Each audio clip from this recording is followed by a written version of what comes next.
everybody, welcome to my channel. My name is Sharon, and this is a channel that is dedicated to all things related to narcissism. So I was trying to think of what I wanted to do for a video today, and I thought I had the perfect idea. I was thinking about the moment that I got married, or I got married at this fancy hotel, just the difference of the nightmare being married to a narcissist, what ends up happening. So I'm picturing myself, here I was getting married at this fancy hotel in Boston. I thought everything wonderful was ahead of me. I had no idea what I was getting into. And then I'm picturing myself years later, over a decade later, in my kitchen, on the floor, huddled in the corner, completely emotionally devastated, just done. There was this moment I was in the doorway of my kitchen, crumpled on the ground. I was hysterical. I wasn't yelling. I was hysterically crying. I couldn't even stand. I was utterly devastated. I had it. My ex he was ignoring me, lengthy silent treatments. He would just come home, not come home, do whatever, be in the basement, drink. It was horrible. I didn't know what was going on. The police were coming over. I was kicking him out. Then he would come home. He'd break in. I was done. I couldn't even take it anymore. I couldn't breathe. I had completely emotionally collapsed on the floor. This is what the narcissist did. This is what my ex did. He saw me in this terrible position. He's never seen me like this before. Instead of compassion, instead of anything, nothing, he walked over to me, stepped over me, kept walking, and said not a word, went into the cabinet, got some Oreos, the entire container of Oreos, got his keys, got in the car, and left. That's where I ended up. Now, there were a lot worse things that happened, but that was just this moment of my absolute pain. I can still feel it, that pain inside me. I was desperate. I had 2 kids at home. He didn't care. He didn't care how they were. He didn't care how I was. He cared that he wanted his Oreos, and he wanted to go and probably go get drunk in his car is probably what he was doing. That's what you're dealing with a narcissist. So I'm thinking about this. I'm trying to think, how can I talk about that in a video, going from this height, right, where I'm getting married at this fancy hotel, and then down at the very bottom where my beloved husband is stepping over me on his way to get the Oreos so he can stuff his face while he ignores his entire family falling apart due to his own actions/inactions. I mean, this is what you're dealing with. But then I decided, well, that is good and important to talk about. I want to tell you guys about a book I'm reading, because if you are going through a difficult time, particularly if you're a woman, when I say difficult time, I mean, it could be anything, but particularly narcissism, you're dealing with a horrible spouse that you're trying to get away from, highly recommend this book. You will realize you're not even close to alone.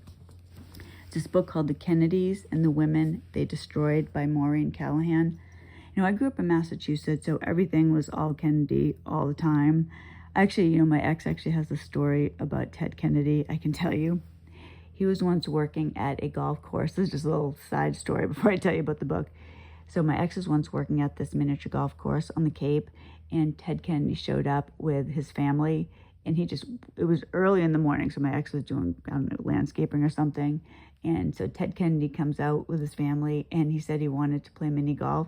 So it wasn't even open. It was early in the morning, and so my ex just let him play, and the whole family, they didn't pay, they did nothing. They played the entire course, got in the car, and left. So there's a little Kennedy story that I have. But anyways, so I'm reading this book, The Kennedys and the Women They Destroyed. I found out about this book. Now, I don't typically read, I say this type of book. I don't typically read, say, gossipy type books.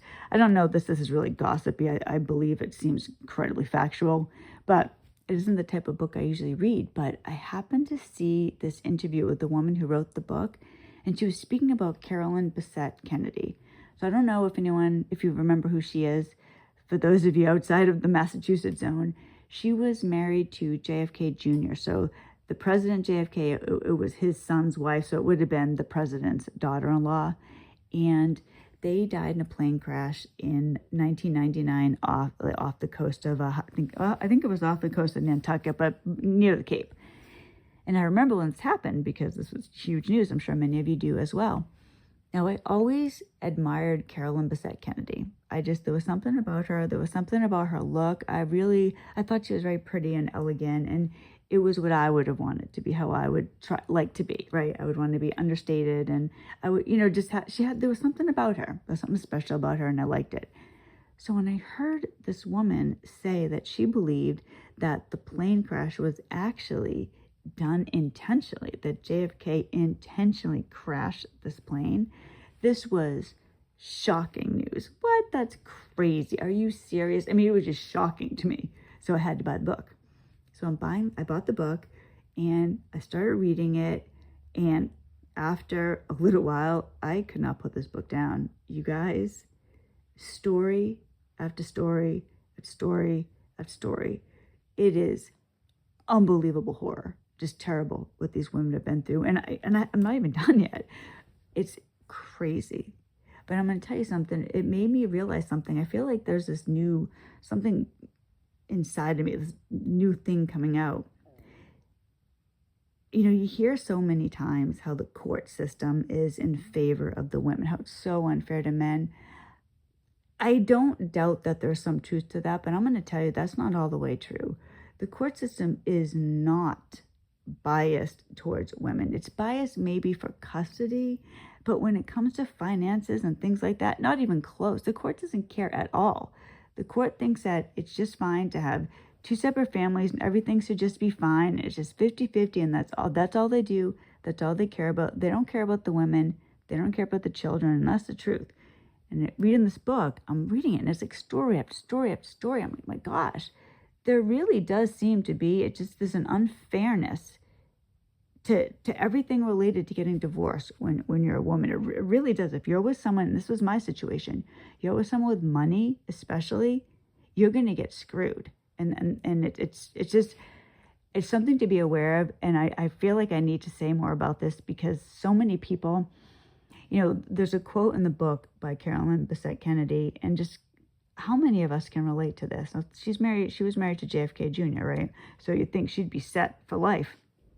She said, if I divorce John, I'll wind up living in a trailer park, going out of my mind, thinking, I used to be married to JFK Jr. So this might seem like, my Friday videos, I'm trying to get my feet wet because I have so many things I want to tell you that I think are important for people going through narcissism. But there's this thing, there's something it clenches up in me when I try to make a video. So I'm trying to commit to every Friday, just getting these out because I know eventually I'll flow into what I want to say. So thank you for putting up with me. And thank you for being here. I truly appreciate the support very much. So I hope everybody has a wonderful day. I hope you get the book. Let me know what you think if you do. I will link it down below. And I will see you all next week. Don't forget to watch my shorts. I like to put out my animals and things that I do during the day. It's my real life. So have a great day. Thanks, everybody.